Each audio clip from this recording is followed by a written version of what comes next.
इसके बाद है ज़ालिकल किताबु ला रैब फ़ीह। यहाँ पर ज़ालिकल किताबु ला रैब फ़ीह, वो ज़ालिका कहते हैं वो, ज़ालिका का मतलब होता है वो, यानी कि हम जब इशारा करते हैं तो हम दो तरह से इशारा करते हैं, ये और वो। यानी जब करीब होता है तो हम कहते हैं ये, और दूर होता है तो हम कहते हैं वो जो है ना वो, या वो वाला सितारा, वो सितारा, इस तरह हम कहते हैं। किताब हमारे सामने मौजूद है, तो सवाल ये पैदा होता है कि हमें ये कहना चाहिए था ये किताब, ज़ालिका की जगह होना चाहिए था हाज़ल किताबु ला रैब फ़ीह। ज़ालिका किताब मतलब वो किताब, तो वो कौन सी किताब है? क्या कुरान करीम के अलावा किसी और किताब की बात हो रही है कि उसमें शक नहीं है? और अगर कुरान करीम ही की बात हो रही है तो कुरान करीम हमारे सामने रखा हुआ है, तो इसमें होना चाहिए था ये किताब, इस किताब में कुछ शक नहीं है। लेकिन यहाँ अल्लाह ताला ने फरमाया ज़ालिकल किताब। इसमें क्या हिकमतें हैं? चंद हिकमतें उलमा ने निकाली हैं। एक हिकमत तो ये है कि ज़ालिका यहाँ पर ताज़ीम के लिए आया है, यानी बाज़ औक़ात चीज़ करीबी होती है लेकिन उसकी अज़मत के लिए ज़ालिका का लफ्ज़ इस्तेमाल किया जाता है। दूसरा एक जवाब ये भी है कि ज़ालिका से मुराद वो किताब से मुराद, यानी क्योंकि सहाबा के दौर में तो इस तरह से कंपाइल हुआ नहीं था ना, नुस्खा एक नुस्खे के अंदर, यानी एक मुसहफ़ के अंदर तो कुरान करीम इस तरीके से नहीं लिखा होता था। अब ये सहाबा के दौर में कुरान करीम इस तरीके से एक जगह नहीं लिखा हुआ, तो इस पर एक जवाब यूँ भी दिया जाता है कि इसका मतलब ये है कि वो किताब जो लोहे महफूज में है उसमें ज़रा बराबर भी रैब नहीं है। और एक और तर्जुमा ये भी है कि जो अल्लाह के नबी के सीने में मौजूद है उसमें ज़रा बराबर रैब नहीं है। तीसरी बात यह है, तीसरा जवाब ये भी दिया जाता है जो मुझे बड़ा अच्छा लगता है। ये दोनों जवाब भी बिल्कुल मुझे अच्छे लगते हैं, लेकिन ये तीसरा जवाब में बड़ा मुझे अच्छा एक अजीब लुत्फ़ आता है। वो ये है कि सहाबा के सामने आयत तिलावत हो रही है ज़ालिकल किताबु ला रैब फ़ीह, तो ज़ालिका का मतलब है वो, ये तो नहीं है ज़ालिका का मतलब, वो तो होता है हादा का मतलब होता है ये। जैसे मेरे हाथ में कुरान करीम है तो मैं कहूँगा ये कुरान करीम।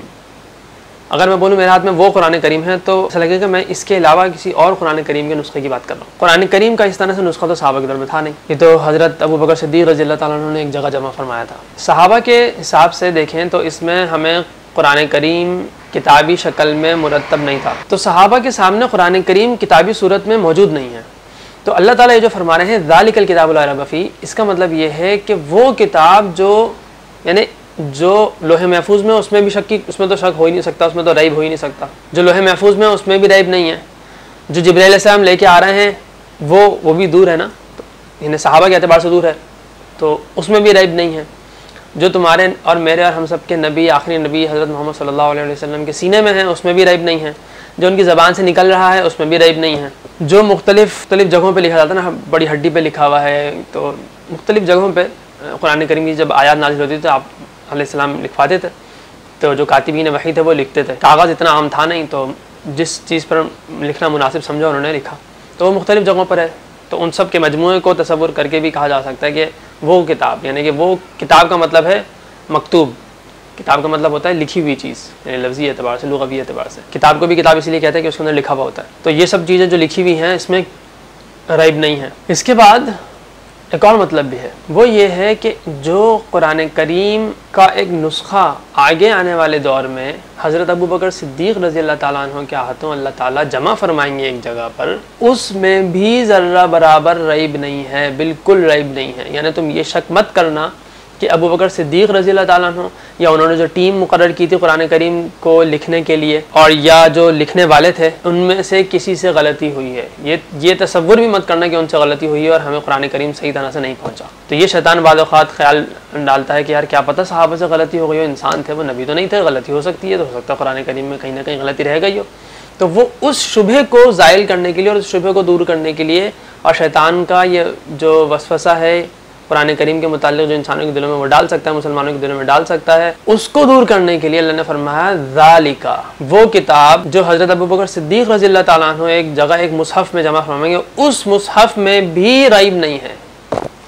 यानी इसमें हज़रत अबू बकर सिद्दीक़ की और जो उन्होंने टीम बनाई थी और दीगर सहाबा की भी, और जिन सहाबा के पास वो आयात मुख्तलिफ़ तरीक़े से मौजूद थी, इसकी पूरी एक तफसील है किस तरीके से हज़रत अबू बकर सिद्दीक़ रज़ी अल्लाह ताला अन्हु ने किस तरीके से उसको जमा फरमाया है, क्या शराइत उसमें रखी थी। बहुत ही सख्त तरीन शराइत रख कर कुरान करीम को हज़रत अबू बकर रज़ी अल्लाह अन्हु ने मुरतब फरमाया था, एक जगह जमा फरमाया था। तो कहने का मकसद ये है कि इसमें हज़रत अबू बकर सिद्दीक़ की भी तारीफ़ है, उनकी उन शराइत की भी तारीफ़ है, उनके उस तरीक़े की भी तारीफ़ है, उनकी उस टीम की भी तारीफ़ है। हज़रत उमर ने हज़रत अबू बकर को इस तरह मुतवज्जह फरमाया, तो उसमें हज़रत उमर की भी तारीफ़ है, क्योंकि मुतवज्जह फरमाने वाले हज़रत उमर रज़ी अल्लाह अन्हु थे। इस तरह तमाम सहाबा की इसमें ज़िम्नन तारीफ़ आती है कि उनकी अमानत का इसमें इशारा है कि ज़ालिकल किताब, वो किताब के जो आगे आने वाली है, जो आगे भी, यानी इसी असल तो यही है, असल तो अल्लाह ताला के पास है। अल्लाह ताला ने आप सल्लल्लाहु अलैहि वसल्लम के दिल पर नाजिल फरमाया, नज़ल बिही रूहुल अमीन, रूहुल अमीन ने हज़रत जिब्राइल अलैहिस्सलाम के ज़रिए से नाजिल फरमाया, नज़ल बिही रूहुल अमीन अला क़ल्बिका, आपके दिल पर नाजिल हुआ है। तो इसमें भी ज़र्रा बराबर रैब नहीं है। तो इसको जब आगे एक जगह जमा किया जाएगा तो उसमें भी ज़र्रा बराबर तुम इन शुबहात का शिकार मत होना कि इसमें शुबा होगा या शायद इसमें गलती हो गई होगी। सहाबा से गलतियाँ हुई हों या ना हुई हों, बहुत से सहाबा से बहुत सी गलतियाँ हुई हैं, लेकिन उन्होंने माफ़ी मांग ली, तौबा कर ली, या गलती की अल्लाह ताला से माफ़ी मांग के अल्लाह ताला ने उसको माफ़ कर लिया। अल्लाह ताला ने सहाबा के नामा अमाल में गुनाह को रहने दिया नहीं है। ये अल्लाह ताला ने एक निज़ाम चलाया था। सहाबा में और अम्बिया में एक फ़र्क ये रहा कि अम्बिया से तो गुनाह हो ही नहीं सकता, और सहाबा से अगर हुआ है तो वो गुनाह उनके नामा अमाल में बाकी रह नहीं सकता। वो तौबा अल्लाह ताला उनसे करवा लेते हैं, उनके दिल में डालते हैं, वो तौबा कर लेते हैं। तो अगर इनसे गलतियाँ हुई हैं तो दूसरे मामलात में हो सकती है, इंसान है, गलती हो सकती है, लेकिन कुरान करीम को जमा करने में सहाबा से गलती हरगिज़ नहीं हुई, क़तआन नहीं हुई, ला रैब फी, बिल्कुल भी रैब नहीं है। तो इसमें सहाबा की भी ज़िम्नन एक अमानतदारी की दलील मौजूद है। अमानतदारी पर अल्लाह ताला का यूँ समझने के एक तरीक़े से स्टैम्प है, अल्लाह ताला की मोहर है कि ये कुरान करीम का जो नुस्खा, जो मुसहफ़ है, वो बिल्कुल शक व शुबे से बालातर है। ज़ालिकल किताब ला रैब फी। इसके बाद है ला रैब फी। ला रैब फी, ला का मतलब है कि बिल्कुल है ही नहीं, बिल्कुल भी नहीं। ये इसको अरबी में कहते हैं लाए नफ़ी जिन्स, यानी उस जिस चीज़ के बारे में बात हो रही है उस जिन्स की कोई चीज़ मौजूद ही नहीं है। और यहाँ बात हो रही है रैब की ना। अब रैब की किस्में हैं, क्या हैं, तो वो जितनी भी किस्में हैं सब की सब का अल्लाह ताला ने नफ़ी कर दी कि बिल्कुल ही क्रॉस है, कुछ भी नहीं, किसी किस्म का कोई शक, कोई शुबा इसके अंदर मौजूद नहीं है। अच्छा, रैब का तर्जुमा अमूमन शक से किया जाता है कि इसमें शक नहीं है। शक खुद अरबी ज़बान का लफ्ज़ है, कुरान करीम में शक का लफ्ज़ इस्तेमाल हुआ है, तो इसका मतलब है रैब और शक में फ़र्क तो है। अगर यहाँ रैब का लफ्ज़ इस्तेमाल हो रहा है और कुरान करीम में शक का लफ्ज़ भी इस्तेमाल हो रहा है, तो यहाँ शक का लफ्ज़ क्यों नहीं है और वहाँ रैब का लफ्ज़ क्यों नहीं है?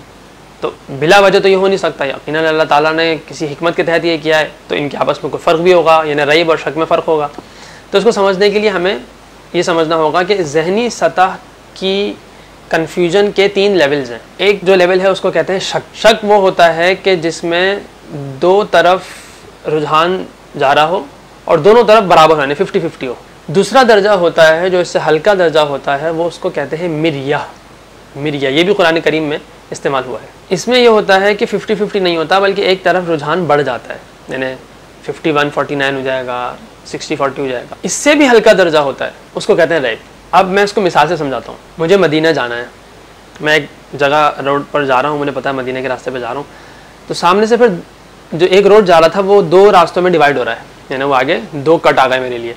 अब मैं इधर जाऊँ या इधर जाऊँ, मैं कन्फ्यूजन का शिकार हो गया। तो अगर मेरी कन्फ्यूजन 50-50 है, बराबर है, यानी कि यार या तो ये रास्ता मदीने जा रहा है या ये जा रहा है, नहीं समझ नहीं आ रहा, तो ये जो अगर 50-50 है ना मेरा दोनों तरफ, तो ये है शक।